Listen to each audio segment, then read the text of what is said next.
students. Now I am going to explain the features of democracy. In our last class, we discussed the one feature of democracy, that the major decisions by elected leaders. Means in a democracy, the final decision making power must rest with those elected by the people. In this concept, I told you the period of Parvez Musharraf in Pakistan. In 2002, he passed a legal framework order and dismissed the parliament and decision making power given the National Security Council. इस तरह से हम कह सकते हैं कि उस समय में पाकिस्तान में रियल मीनिंग में डेमोक्रेसी नहीं थी, क्योंकि जो मेजर डिसीजन लिए जाते थे वो पार्लियामेंट के द्वारा नहीं लिए जाते थे। अब मैं आपको सेकंड फीचर पढ़ाऊंगी जो है free and fair electoral competition. For example, in China elections were regularly held after every 5 years for electing the countries parliament. Country's parliament means National People's Congress. The National People's Congress has the power to appoint the president of the country. It has nearly 3,000 members elected from all over the China.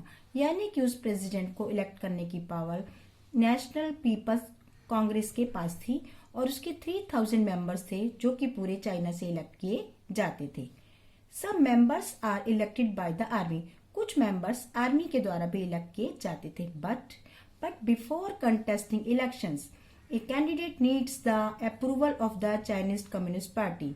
किसी भी व्यक्ति को election में participate करने से पहले Chinese Communist Party की approval लेनी पड़ती थी। Only those who are members of the Chinese Communist Party और 8 smaller parties allied to it were allowed to contest elections held in 2002 और 3। चाइना में जो 2002 और 3 के इलेक्शन हुए उसके लिए उन्होंने चाइनीज कम्युनिस्ट पार्टी के साथ 8 स्मॉलर पार्टीज को ही अप्रूवल मिला था। The government is always formed by the communist Party. और चाइना में हमेशा ही कम्युनिस्ट पार्टी की ही गवर्नमेंट बनती है। अब इस चीज को हम सेकेंड एग्जाम्पल से समझते हैं, वो है मैक्सिको का। मैक्सिको को 1930 में स्वतंत्रता मिली and Mexico hold elections after every 6 years। और हर 6 साल के बाद मैक्सिको में इलेक्शन होते हैं टू इलेक्ट इट्स प्रेसिडेंट, यानी कि वो अपने प्रेसिडेंट को चुनते हैं। The country has never been under a military और डिक्टेटर रूल। ना तो कंट्री में मिलिट्री रूल है और ना ही कोई डिक्टेटर रूल है। बट अंटिल 2000, मगर 2000 से लगभग एक ही पार्टी यानी कि PRI पार्टी ही इलेक्शन को जीतती है। ऐसा क्यों होता है, कैसे होता है, अब हम ये जानेंगे। PRI party means institutional revolutionary party. Opposition parties did contest elections but never managed to win। Opposition party भी इलेक्शन तो कॉन्टेस्ट करती है, पार्टिसिपेट करती है, पर वो उसमें जीत नहीं पाती। The PRI was known to use many dirty tricks to win election. क्योंकि जो PRI पार्टी है वो जीतने के लिए बहुत सी डर्टी ट्रिक्स को यूज करती है। All those who were employed in government offices had to attend its party meetings. जो भी लोग गवर्नमेंट ऑफिस में काम करते हैं उन सब के लिए पार्टी की मीटिंग्स को अटेंड करना मस्ट है, जरूरी है, कंपल्सरी है। Teachers of government schools use to force parents to vote for the PRI। और जो भी टीचर्स होते हैं गवर्नमेंट स्कूल के, उनके लिए जरूरी है कि वो पेरेंट्स को फोर्स करें कि वो PRI पार्टी को ही वोट दें। Media largely ignore the activities of opposition political parties. Media जो वो हमेशा ही पॉलिटिकल पार्टीज में जो अपोजिशन है उसकी किसी भी एक्टिविटी को नहीं बताता, सिर्फ उसको क्रिटिसाइज ही करता। It means except to criticise them, हमेशा उसे क्रिटिसाइज ही करता है। Some time the polling booths were shifted from one place to another in the last minute. और कभी कभी तो लास्ट मिनट पर वो लोग पोलिंग बूथ को भी शिफ्ट कर देते हैं, which made it difficult for people to cast their votes. इससे लोगों को वोट देने में बहुत ज्यादा परेशानी का सामना करना पड़ता है। The PRI spent a large sum of money in the campaign for its candidates.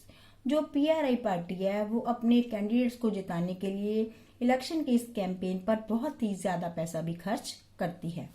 Should we consider the elections described above examples of people electing their rulers? अब ऊपर के एग्जाम्पल से हमें पता चलता है कि दोनों ही कंट्रीज में, चाहे वो चाइना है या फिर मैक्सिको है, सभी लोग अपने रूलर्स को चूज करते हैं.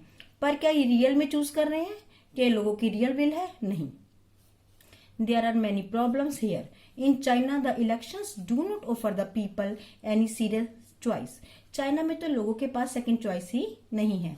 They have to choose the ruling party and the candidates approved by it. या तो उन्हें रूलिंग पार्टी को चूज करना पड़ता है, यानी कि कम्युनिस्ट पार्टी को, या फिर वो कैंडिडेट्स जिनको की अप्रूवल मिल जाता है. किसका? कम्युनिस्ट पार्टी का. We can call this a choice? नहीं, हम इसे एक रियल चॉइस नहीं कह सकते. In the Mexican example, people seem to really have a choice. Mexico में सेकंड पार्टी है, अपोजिशन पार्टी भी है, but in practice they had no choice. पर प्रैक्टिकली उनके पास भी कोई चॉइस नहीं है. There was no way the ruling party could be defeated. कोई ऐसा तरीका ही नहीं है कि वो रूलिंग पार्टी को हरा सके. Even if people were against it, लोग चाहें तब भी नहीं. These are not fair elections. इसका मतलब ये इलेक्शंस फेयर नहीं है. अब बाद में हम लोग कह सकते हैं कि जो डेमोक्रेसी है उसमें जो इलेक्शंस हैं वे फ्री एंड फेयर होने चाहिए. We can thus add a second feature to our understanding of democracy. और इस सेकेंड फीचर को हमें अपनी समझ के लिए इसके अंदर मर्ज करना चाहिए. Holding elections of any kind is not sufficient. सिर्फ इलेक्शन का होना ही सफिशिएंट नहीं है. The elections must offer a real choice between political alternatives.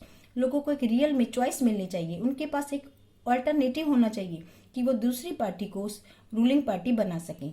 And it should be possible for people to use this choice to remove the existing rulers.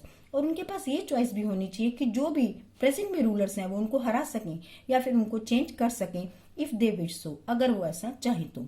So a democracy must be based on a free and fair election where those currently in power have a fair chance to losing. इसका मतलब democracy में free and fair election होने चाहिए और जो currently, जो presently जो party power में है उसको हराने की या उसको चेंज करने की पावर भी लोगों के पास होनी चाहिए. तो यहाँ से हमारा डेमोक्रेसी का सेकंड फीचर कंप्लीट होता है. Thank you students. Now I am going to explain the features of democracy. अपने लास्ट वीडियो में मैंने आपको डेमोक्रेसी के दो फीचर्स के बारे में बताया था. One, major decisions by elected leaders, जिसमें पाकिस्तान का एग्जाम्पल दिया था. Second, free and fair electoral competition. और इस फीचर को समझाने के लिए मैंने चाइना और मैक्सिको का एग्जाम्पल दिया था. अब हम डेमोक्रेसी के थर्ड फीचर के बारे में बात करेंगे, जो है one person one vote one value. इसका मतलब है कि एक व्यक्ति के पास एक ही वोट है और उसका सेम वैल्यू है. जैसा कि हम जानते हैं, जब भी डेमोक्रेसी के लिए स्ट्रगल किया गया है उसके साथ ही यूनिवर्सल एडल्ट फ्रेंचाइज के लिए भी स्ट्रगल किया गया है. कहने का मतलब है आज के पूरे वर्ल्ड ने इस बात को मान लिया है कि सभी लोगों के पास बिना किसी डिस्क्रिमिनेशन के वोट का अधिकार होना ही चाहिए. परंतु फिर भी हमारे सामने बहुत से ऐसे एग्जाम्पल हैं जहां लोगों के पास वोट का अधिकार या वोट का राइट नहीं है. Number 1, in Saudi Arabia women do not have the right to vote. यानी सऊदी अरबिया में वुमेन के पास राइट टू वोट नहीं है. Second, Estonia has made its citizenship rules in such a way that people belonging to Russian minority find it difficult to get the right to vote. अर्थात जो Estonia में Russian minority के लोग हैं उनको right to vote provide करने में थोड़ी सी प्रॉब्लम करते हैं वो लोग. थर्ड है in Fiji, the electoral system is such that the vote of an indigenous Fiji has more value than that of an Indian Fijian. यानी कि जो इंडिया से गया हुआ फिजी में रहने वाला व्यक्ति है उसके वोट की वैल्यू थोड़ी कम है, पर जो इंडिजीनियस यानी कि वहीं पर रहने वाले फिजी के जो लोग हैं, वहां के मूल निवासी हैं, उनके वोट की वैल्यू ज्यादा है. Democracy is based on a fundamental principle of political equality. और जो हमारी डेमोक्रेसी है उसको एस्टेब्लिश करने के लिए, उसको बनाने के लिए, उसको चलाने के लिए बहुत जरूरी है कि राइट टू वोट सभी को सेम कंडीशन में प्रोवाइड किया जाए, यानी कि पॉलिटिकल इक्वालिटी प्रोवाइड की जाए। That gives us the third feature of democracy. In a democracy each adult citizen must have one vote and each vote must have one value. तभी हम लोग डेमोक्रेसी को सही मायने में एस्टेब्लिश कर पाएंगे। अब देखिए हमारे पास एक कार्टून है, इसमें क्या है, इसमें दिखाया गया है एक व्यक्ति जो प्रिजन में है, वो सद्दाम हुसैन है, और वो क्या कह रहा है, आई लाइक इट, मैं क्या पसंद करता था, better when I was the one man, जब मैं अकेला आदमी था, एंड द वन वोट, और मेरे पास एक ही वोट था। पर अब क्या हुआ, जैसे ही इसकी सत्ता को उखाड़ कर फेंक दिया गया, उसके बाद लोगों को क्या मिला, at last one man one vote. अब सबको यूनिवर्सल एडल्ट फ्रेंचाइज मिल गया। इसका मतलब है डेमोक्रेसी को सही मायने में एस्टेब्लिश करने के लिए जरूरी है कि पॉलिटिकल इक्वालिटी को भी एस्टेब्लिश किया जाए। नंबर 4, अब हम डेमोक्रेसी के 4 फीचर के बारे में बात करेंगे। Rule of law and respect for rights. इसके लिए हम जिम्बाब्वे का एग्जांपल लेंगे। Zimbabwe attained independence from white minority rule in 1980। 1980 में व्हाइट माइनॉरिटी से जिम्बाब्वे को इंडिपेंडेंस मिली। Since then the country has been ruled by ZANU PF. ये पार्टी का नाम है ZANU PF party, that led the freedom struggle. उसने फ्रीडम स्ट्रगल में भी पार्टिसिपेट किया था। इट्स लीडर रॉबर्ट मुगाबे, उसके लीडर का नाम है Robert Mugabe, has been ruling the country since independence. और तभी से वो लोग रॉबर्ट मुगाबे ही पार्टी में है, या रॉबर्ट मुगाबे ही रूलिंग पार्टी में है, या फिर रॉबर्ट मुगाबे ही सत्ता में है। Elections have been held regularly, और इलेक्शंस भी रेगुलरली हेल्ड होते हैं, and always won by ZANU PF, और हमेशा ही जानु पीएफ पार्टी ही जीतती है। प्रेसिडेंट मुगाबे इज पॉपुलर, बहुत पॉपुलर है president Mugabe, but also uses unfair practices in election.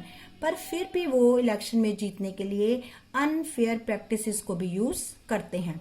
Over the years his government has change the constitution several times to increase the powers of the president. President की powers को बढ़ाने के लिए government ने constitution में बहुत ज्यादा change किए हैं, and make him less accountable, और उसकी जिम्मेदारी, उसकी जवाबदेही को भी काफी कम कर दिया है। Opposition party workers are harassed. Opposition party workers को हरास किया जाता है, परेशान किया जाता है, एंड देयर मीटिंग्स डिसरप्टेड, और उनकी मीटिंग्स में भी गड़बड़ी की जाती है। Public protest and demonstrations against the government are declared illegal. जो भी पब्लिक विरोध करती है, डिमॉन्स्ट्रेशंस करती है, उन सबको इलीगल डिक्लेयर किया गया है। There is a law that limit the rights to criticise the president. अब वो राइट भी नहीं है मीडिया के पास या लोगों के पास कि वो प्रेसिडेंट को क्रिटिसाइज कर सके, या फिर उसमें भी उसकी लिमिटेशंस को बढ़ा दिया गया है। The television and radio are controlled by the government. जो टेलीविजन और रेडियो है उसको भी गवर्नमेंट कंट्रोल करती है, and give only ruling party's version. वो सिर्फ रूलिंग पार्टीज के व्यूज को ही दिखा सकते हैं। There are independent newspaper, but the government harasses those journalist who go against it. कहने के लिए तो मीडिया को इंडिपेंडेंट बनाया गया है, न्यूज़पेपर को भी, पर जो भी जर्नलिस्ट, जो भी व्यक्ति उसमें गवर्नमेंट के अगेंस्ट कुछ करते हैं तो उनको भी परेशान किया जाता है। The government has ignored some court judgement, और जो गवर्नमेंट है वो कोर्ट के जजमेंट को भी इग्नोर कर देती है, एंड वेंट अगेंस्ट इट, और उसके अगेंस्ट भी जाती है। एंड इट हैज प्रेशराइज जजेस, और वो जजेस को प्रेशराइज भी करती है। The example of Zimbabwe shows the popular approval of the rulers is necessary in a democracy। यानी कि डेमोक्रेसी में वही रूलिंग पार्टी बनती है, वही रूलर बनता है जो कि बहुत ज्यादा पॉपुलर होता है। और रॉबर्ट मुगाबे भी पॉपुलर थे, but it is not sufficient. पर अब हमें ये पता चलता है कि सिर्फ पॉपुलर होना ही ठीक नहीं है। Popular government can be undemocratic. एक पॉपुलर गवर्नमेंट भी अनडेमोक्रेटिक हो सकती है। Popular leaders can be autocrats. जो पॉपुलर लीडर्स हैं वो भी डिक्टेटर हो सकते हैं। If we wish to assess a democracy, अगर हम डेमोक्रेसी को जांचना चाहते हैं, परखना चाहते हैं, उसकी अच्छी और बुरी चीजों को देखना चाहते हैं, it is important to look at the election. तो हम इलेक्शंस को देखें, but it is equally important to look before and after the elections.